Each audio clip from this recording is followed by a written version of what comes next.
So Shawn, through 8 rounds, let's sort of recalibrate. Our roster for the listeners is Stephon Diggs, Deebo Samuel, Breece Hall, Nick Chubb, Dalton Schultz, David Montgomery, Garrett Wilson, Drake London. We have 3 rookies, Hall, Wilson, and London.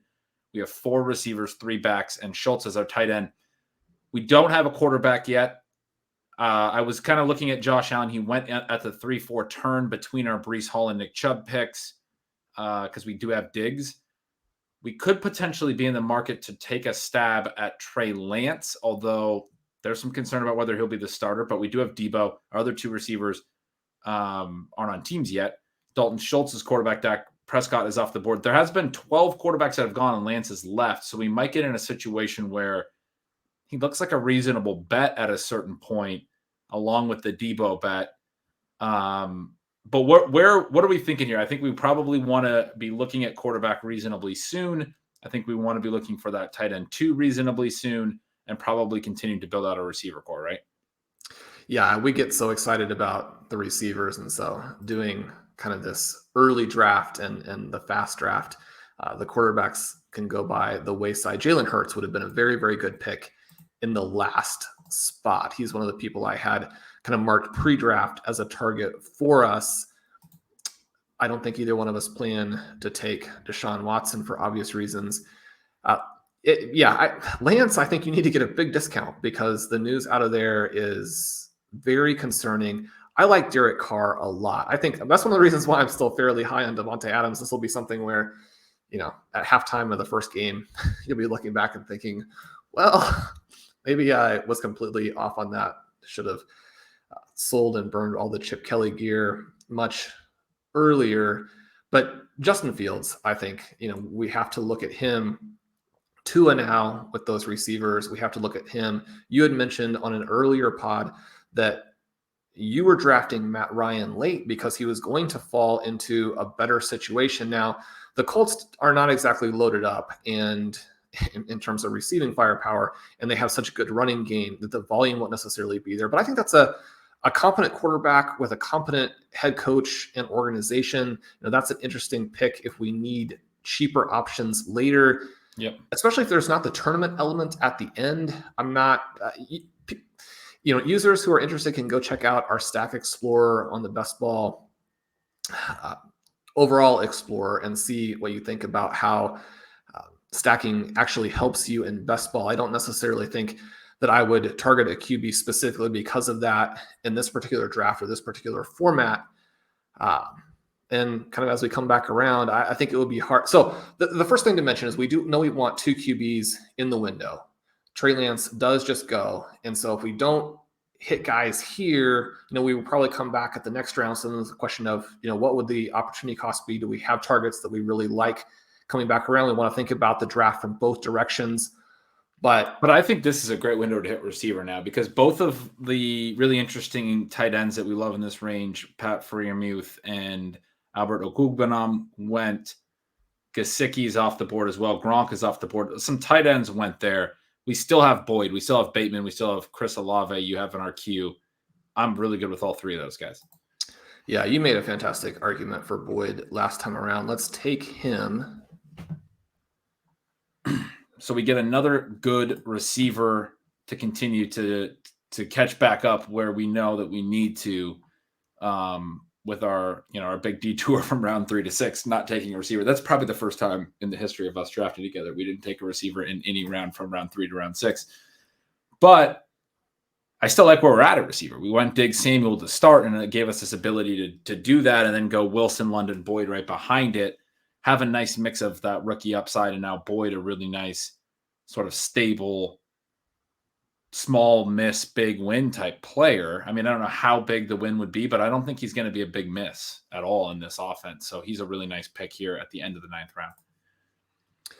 Yeah, and so we're now kind of thinking in terms of, do we want to pivot to QB? A couple of Chris Olave goes off the board, so we won't be able to add him in. I have DJ Chark in our queue, but this is probably a little bit early. Even if he does go in the interim, we would probably live with that. Let's take Fields. Come on. You got Carr ahead of Fields, but we already have Montgomery. We already made the bet on the Bears. You made me take Montgomery. We have to take Justin Fields now.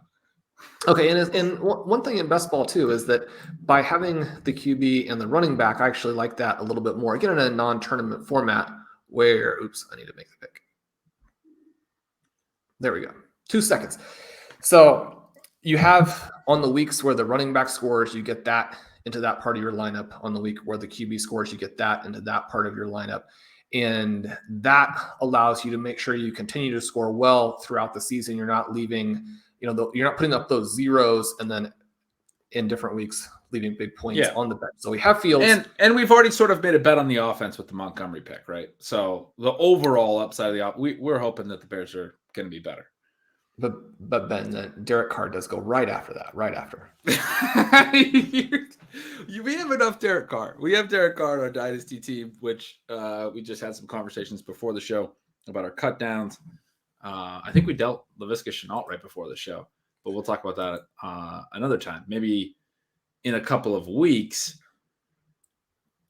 But you would have preferred Carr there over Fields? No, we're going big here. And Justin Fields, despite... You couldn't do that to me. That would have broke my heart. Well, Ben, the rhetoric is that his throwing motion is too long, right? So, I mean, we're looking at Byron Leftwich 2.0. We're going to gamble that his ability to read the field improves quickly enough. The coaching situation improves, by staggering amounts, according to one Ben Gretch. And that slightly elongated throwing motion, when he gets rid of the ball, it is going to be 25-yard lasers down the field to the right guy, and the Bears are going to... I don't know who that right guy is, because the Bears' offensive roster right now looks terrible, but it's going to be somebody catching the pass, hopefully. Kolkamet. Maybe one of the rookie receivers that we draft at some point later on in the show. So Ben, Kolkamet also goes. He was sort of our other favorite sleeper tight end. Yeah. I hate to do this to you, but are the wounds closing up a little bit? We've got to consider Noah Fant, who now we found out that his big thing is that he is a vertical tight end. Well, Hassan, I figured would, and smartly took him to continue building out his Denver stack. He now has Russ, Judy, Sutton, and Fant, as well as his Burrow and Higgins stack. Hassan's building a nice little team over there.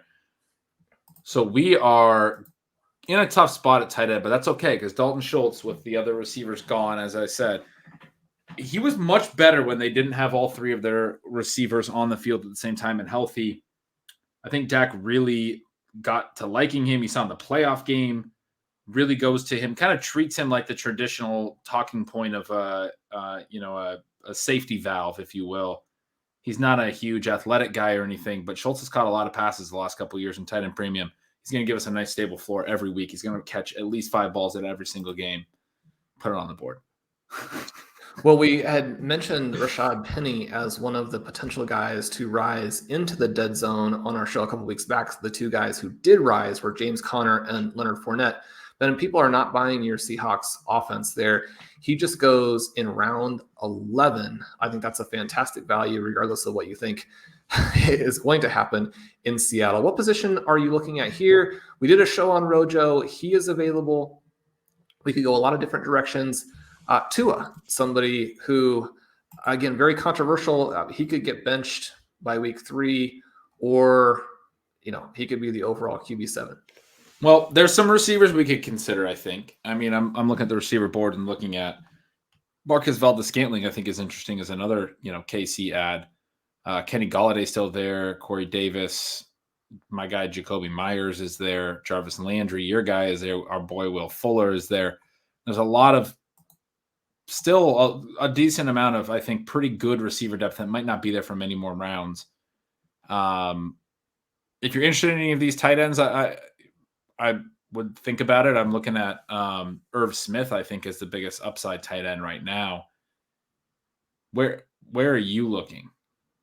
Well, we just made a trade, a very controversial trade of Laviska Shenault for not that much because we had to get down, as we covered on the show. We did that in order to keep Kenny Galladay, who, Ben, is also available. And at the same time, I mean, it's never too early to take George Pickens, who may go in the first round of the NFL draft or may go undrafted. I think it's pretty hard to say there. I'm good with either. So Ben, tell us where we are with. So we go with Galladay to get a little bit of veteran presence. We're going to continue to get kind of crazy with the rookies later. Rookies are so undervalued right now, but we don't want a full rookie team, or probably we don't. I mean, maybe looking back and think, well, we took all the guys except for the one who actually hit at the end of the season. Where are you right now on Jarvis Landry? The reports are that he's looking for $20 million a year, which would seem silly, except Christian Kirk got something in that vicinity. When I tell more casual NFL fans that contract happened, they're like, come again, what? So Landry, back to the Browns. Would you be more interested in him there, or if he goes to another spot? We are on the clock. Hunter Henry, Gerald Everett, Ronald Jones, some players at other positions I'd also put out there for you as possibilities. Yeah, I didn't really like the Jones call only because I didn't think we need another running back. But if you're comfortable with the rookie receivers we can get later, I think Jones is probably my favorite pick in a vacuum right here. Okay, so it's important for branding and just for being wrong every single time to take Ronald Jones. So we do take Jones. He does have the ability to. I mean, then I think sometimes it can be difficult to tell, like when we're being serious and we're being silly on Jones. But I mean, he could be a low end RB1, right? If he wins that job in Kansas City. Yeah, absolutely. And what we have just completed is a draft structure, a best ball draft philosophy that our buddy Pat Kerrane, perhaps the preeminent Ronald Jones fan. I don't even think there's a perhaps there. The preeminent Ronald Jones fan. A strategy that he has dubbed Hyper Rojo, which is we went basically hyper fragile at the top with 3 pretty early running backs, and then our 4th running back was Ronald Jones. We waited a little bit, but we got our 4 stud running backs. Now we can pretty much be done with running back, frankly. The minor concern I would have here is that we're very much on the edge in terms of whether you consider our next pick in the QB window or not. Michael Dubner just had a great article out talking about pre-NFL draft, post-NFL draft, and the differences that people would think that exist that actually don't. And basically his conclusions across the board with a couple of small caveats that I'll let people kind of check out for themselves are that you should play it the same way. Now, the research is so clear, and the win rates that you can get by following the insights in the Roster Construction Explorers and in the Best Ball Workshop are so high that you sort of wonder why everybody doesn't do it. And yet then, I mean, we are not necessarily doing it in this draft, and you can understand why people don't, because you get there and there are some other players that you want to take, you want to have fun with it. The other thing I would say is that you also want to be ahead of some of the evolutionary movement within the game as opposed to behind. I do think that there's an element now where the draft community is starting to get a handle on these trends, and we don't want to say, oh, well, now we somehow have this magical ability to see the future, but you want to be a little proactive with your pivots. Absolutely. Couldn't say that better. Shawn, so that leads us into our positions of need, which are tight end and quarterback. Hunter Henry, Gerald Everett at tight end, Matt Ryan. So Daniel Jones, someone, we've made the bet on Kenny Galladay. We talked about Kadarius Toney. He's got the rushing ability. I guess if we spoke highly of those guys, we have to at least consider him as a possibility too. Yes. No, we don't. It's like we're going to bet on individual guys from that offense, not on the I'm looking at Matt Ryan still in our queue and hoping that all the nice things you said about Matt Ryan earlier lead to him falling back to us. Just to update the listeners a little bit, Will Fuller did go before we went. Galladay, MVS went right behind that. Some of the guys we talked about, Irv Smith, had also gone off the board. My guy, Jacoby Myers, went in the later part of the 12th round. who wasn't in our queue, but would have been my favorite pick over Ronald Jones. Shawn didn't even add him to our queue because we have this bitter feud about Jacoby Myers, apparently. Jarvis Landry also has gone Sky Moore. George Pickens, a couple of guys we certainly would have considered, and you mentioned Pickens. They have both now gone. Jameson Williams is off the board. Even Christian Watson is off the board. There are a lot of receivers off the board. Matt Ryan is now off the board. I think we are getting to Daniel Jones territory. It's getting thin at receiver, certainly. It's also thin at quarterback. We're 22 quarterbacks deep. I think we can kick the can at tight end a little further. I think Hunter Henry and Gerald Everett are interesting plays, but I'm not jumping out of my seat to get them right here. Well, I'm going to point out that it's never thin at wide receiver as long as KJ Hamler is still there. Yes.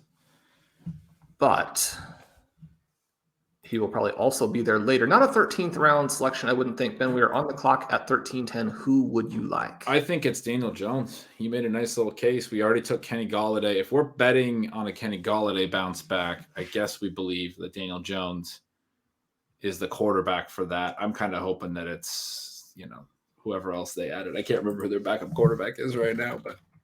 So the other options there would be Mac Jones, would be, taking a Malik Willis. Those guys, Jones probably less upside. Willis, the possibility that he actually has to sit as a rookie. Is that kind of what you see as the downside for those passers? Yeah, I mean, I wouldn't mind Willis. And Jones doesn't have the rushing upside. I was looking at the other quarterbacks, and that was certainly why I was getting comfortable with the Daniel Jones pick, because there wasn't a lot left, frankly. We're back on the clock. I think if you want to hit tight end here, we're in a pretty flat spot at right receiver, aren't we? I mean, we could take Julio Jones. You like old receivers. You've always told me that. We could take Julio Jones. So, Ben, Hunter Henry, another very solid season last year. Gerald Everett, I mean, you have him there with Justin Herbert. There's some real blow-up upside. Yeah, let's go there. Hunter Henry was very good last year. I'm a little concerned that it was a little tight end reliant. I do think the Patriots will be willing to throw a little more in year 2 with Mac Jones. But I also think that they kind of have to get a little more out of Jonnu Smith, right? I don't know. I think things broke really favorably for Hunter Henry last year. I don't think he's going to be terrible, but I just don't see a real big upside outcome. And when you sit there and talk about Gerald Everett with his athleticism playing with Justin Herbert, that's the kind of exciting upside play that goes well with our more stable meat and potatoes first tight end, which was Dalton Schultz. And you mentioned Jonnu Smith there. I do like that. Not necessarily for us drafting him, but he is somebody that I have at the end of the bench on a lot of dynasty teams. You get a little bit of a sense that perhaps that was an area of disconnect between Bill Belichick and Josh McDaniels. They signed him to a pretty enthusiastic contract for him to be a blocker. We know he's one of the NFL's most athletic tight ends. Again, athleticism at the receiving positions only matters if the skill element can be executed. And so it's not just simply a matter of they can throw him out there and change the game plan a little bit and he will dominate. But I do think that there is much more of a chance for him to siphon targets from Henry this season than perhaps last. Then I added Laviska to the queue because we could then get him back after losing him earlier today. We have 4 running backs, and some interesting names have started to go, like Kenny Gainwell.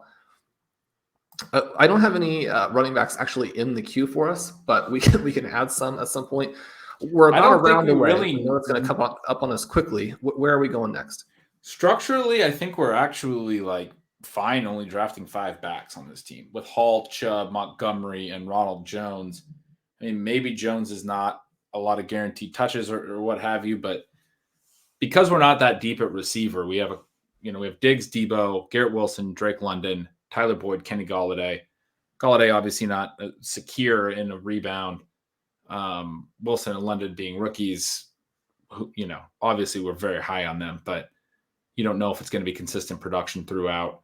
I think using these additional roster spots towards the end on a deeper wide receiver pool makes some sense in a draft where we've done well enough sort of with the guaranteed touches, a spot that we're not necessarily familiar with. So to me, I think we could just take one more running back, or, I mean, this is a 20-round draft. I don't think we would stick at 4, but I think 5 would be fine. It could be, here in the next couple of rounds, but I wouldn't mind sort of continuing to try to hammer wide receiver.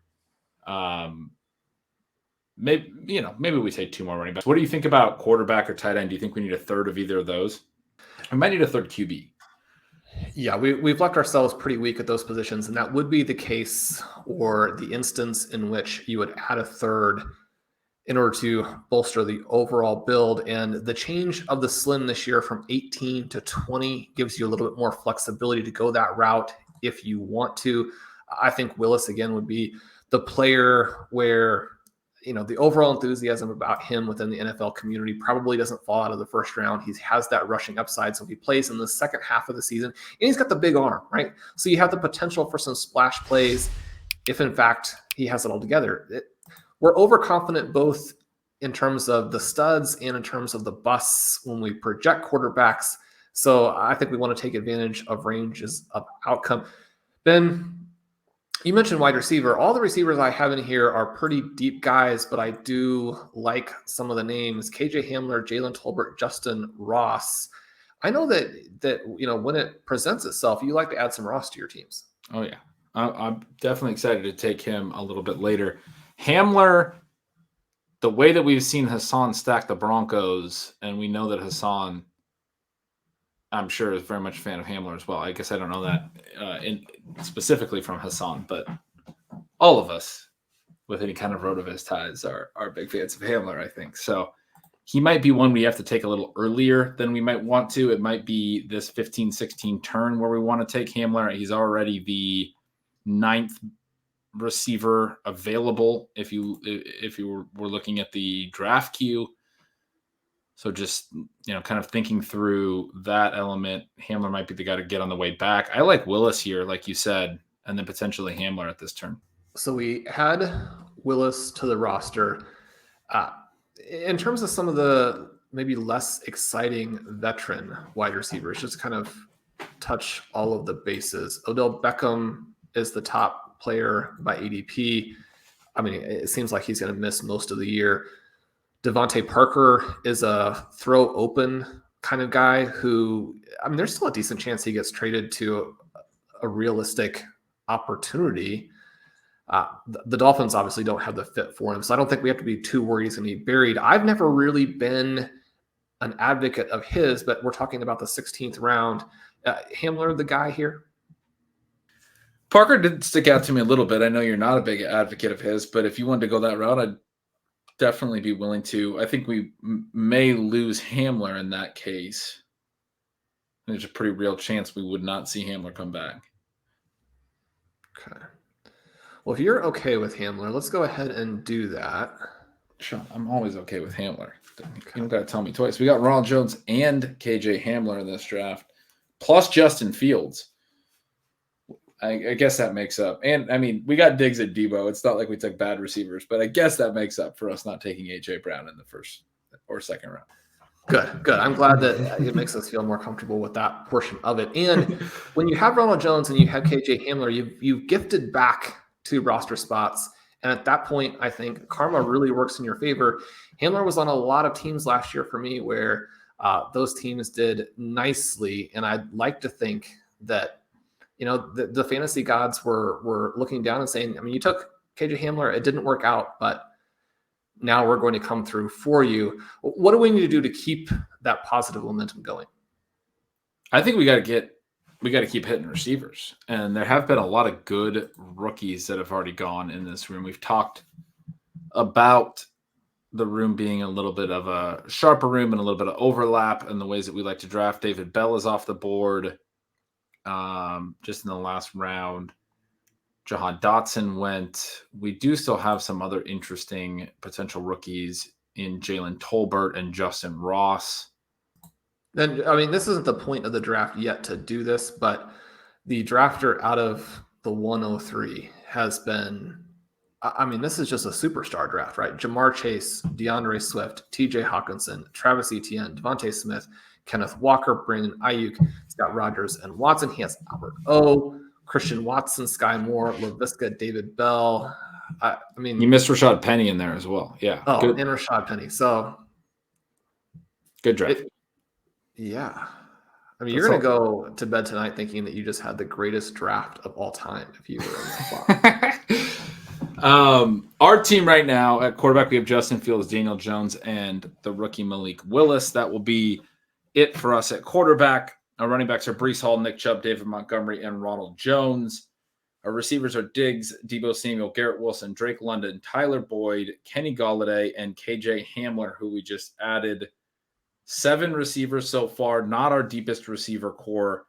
And our tight ends are Dalton Schultz and Gerald Everett, also not particularly deep at tight end. I don't think we've necessarily crushed this draft. That's one of the things that comes. You mentioned we're going to kind of see what happens when we go this round 3 to round 6 range without taking a receiver and take these 3 early running backs. How do we feel about our team? I got to say, I mean, I don't love the way that we look at quarterback, receiver, and tight end. And I don't think our running backs are so great that it's going to make up for everything. This isn't a bad team because we've drafted a lot of good players that we like. But structurally, I don't think this played out in a way that I'm super excited about it or anything. And, you know, I'm the eternal optimist, but I'm going to take the opposite approach and say I love it because it's a little bit different. We've got the rushing quarterbacks. I mean, 3 rushing quarterbacks, right? I'm not worried about quarterback. This is either a hit or a miss. I mean, the whole idea here is you put yourself in a position where if a couple of things go right, you win. You don't need everything to go right. You don't need a bunch of low upside players to somehow develop upside, 7 years into their careers. So I like that. I actually think our wide receivers are very good. I like the running backs. My question or my problem with it would be tight end. And we talk all the time about tight end is where you win or lose. And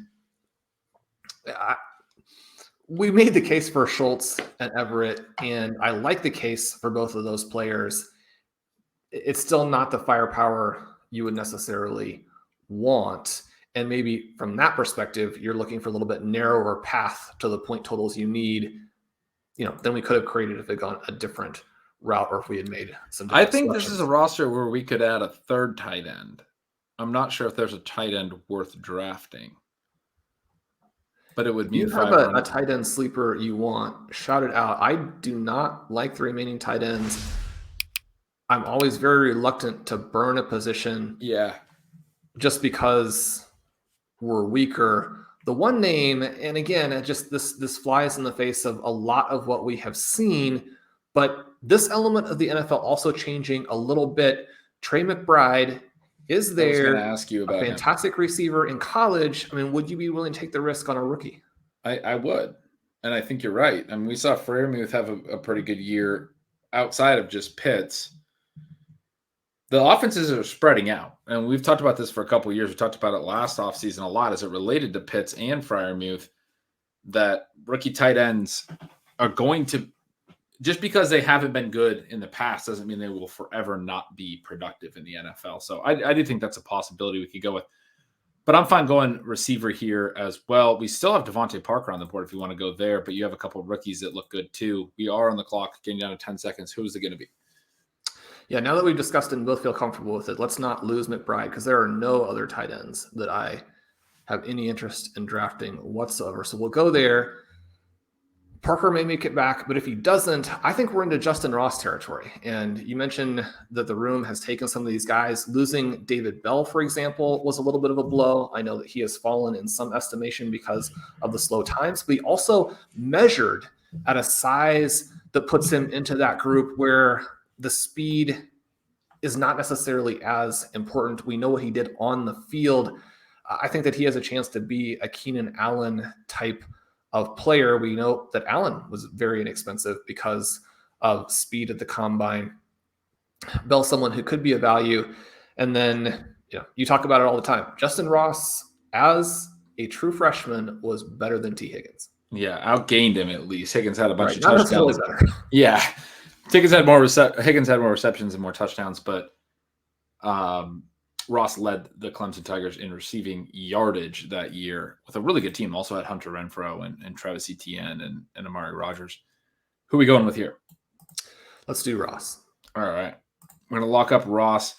I will say, to circle back to the tight ends that are available, I want to make a case for my guy OJ Howard not being completely done yet.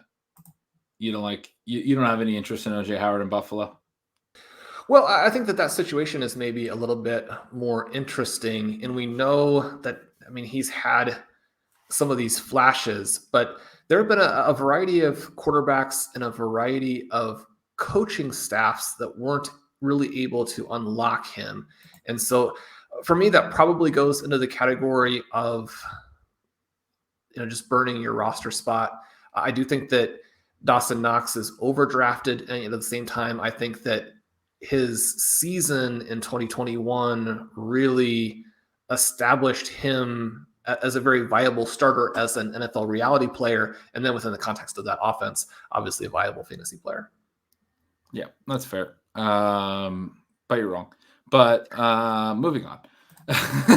No, Harrison Bryant was the other one I looked at as well with Austin Hooper gone. They're going to use 2 tight ends again, it seems, with their receiver depth. And he's an interesting name as well. But these are not like you're calling it burning a roster spot. You're probably correct. I'm thinking in tight end premium, best ball, you might get some solid weeks out of these guys.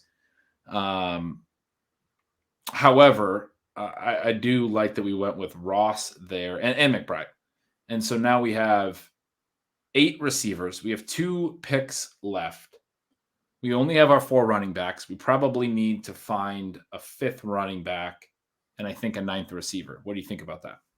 I think in the FFPC format, especially if you wait late, that you can take those runners, and if they come through for you, obviously it helps. If any player comes through for you in the 19th and 20th rounds, it's going to be a big deal. But if Devontae Parker continues to come back around, it'll be difficult to pass on him. But yeah, there's not a lot of receivers left. So you're thinking running back. I think we could go. Eno is out there. At this point, it's still a possibility that he would be the backup. The Cardinals have a lot to address. I mean, there's still a chance that they would take Breece Hall, and then James Conner and all of those guys don't look very exciting. But Pierre Strong, a small school back with some production, some fantastic athleticism. Tyler Beatty, from a production standpoint, the most prolific back in the SEC last year, out of Missouri. And I think, after the combine, has a chance to be drafted earlier than people are thinking. We had the Georgia backs in the queue. They are gone. Had Danny Kelly and Matt Hicks on OT. Both of them, spoke up for those players. Think they could be a little bit undervalued. There are players I'm moving up, still not high, but moving up kind of as draft season goes along. 19th and 20th round here, Ben. The queue is getting picked over. I'm looking. So Benjamin goes. Devontae Parker goes. What do you think about we can go running back, but what about like a Nelson Aguilar? I mean, there's some veteran receivers that I think are going to play enough that are just way off the board at this stage of the offseason. Like, why is Aguilar? I mean, I know Kendrick Bourne's the greatest receiver who ever lived, and Jacoby Myers is also the greatest receiver who ever lived. So that makes it tough for Nelson Aguilar, but he's going to play. Yeah, I mean, those other 2 guys are so solid, Ben. They have him squeezed.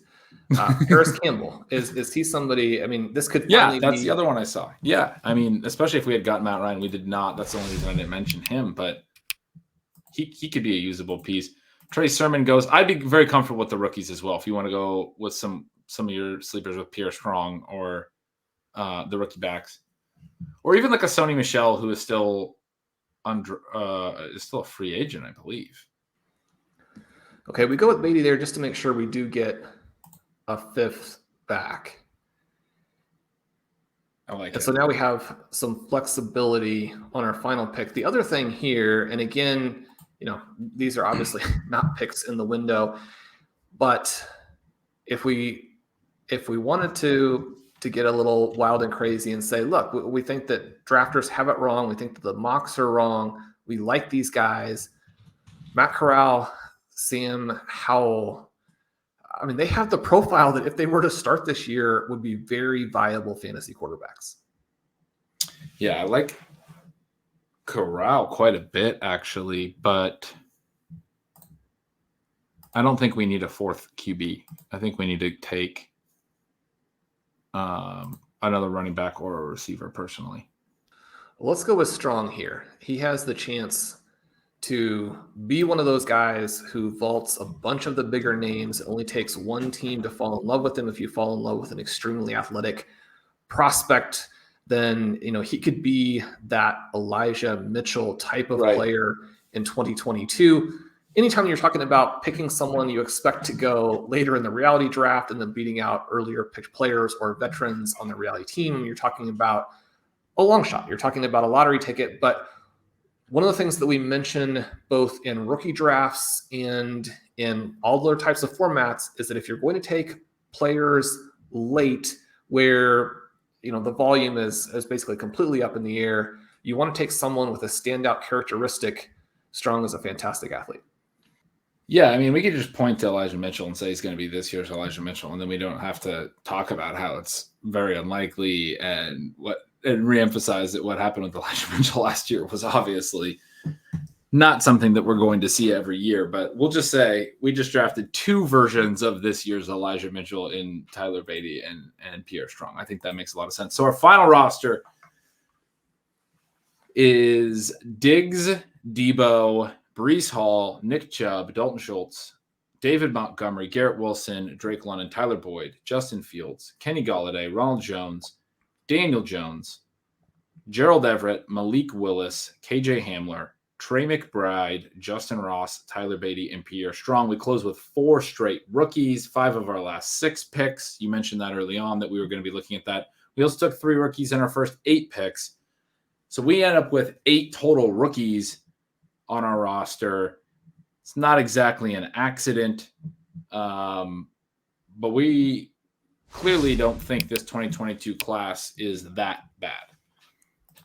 We don't. And I was having an interesting conversation earlier this week with Blair Andrews, who writes The Wrong Read, and is one of my absolute go-to people when I want to bounce an idea off someone. And we talked about a variety of things before we got to this point. I'm going to go straight to the final conclusion. And he basically was saying that when you think about upside in a fantasy roster, you're basically just talking about how many rookies you draft. I love it. 8 of 20. It's a beautiful draft. It's a beautiful draft. Did you enjoy that clip? Make sure you hit that subscribe button to get more content from RotoViz. And of course, you can check out full-length podcasts at rotoviz.com/podcast. Available on all podcast platforms. Check out our wide range of content. Once again, rotoviz.com/podcast.